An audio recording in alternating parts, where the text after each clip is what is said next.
Знаете ли, че най-смъртоносните животни на света не винаги изглеждат страшно?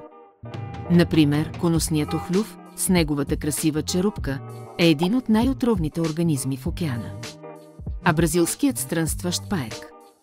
Неговото ухапване може да доведе до смърт, ако не се лекува на време.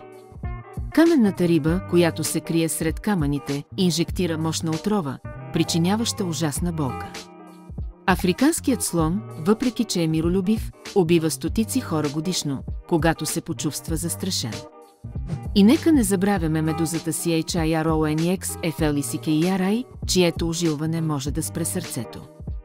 Най-неочаквано комарите, с техните малки размери, разпространяват смъртоносни болести, убивайки милиони. А на върха на списъка е човекът, най-смъртоносното същество на Земята. Ние сме отговорни за войни и унищожение. Кое животно ви изненада най-много?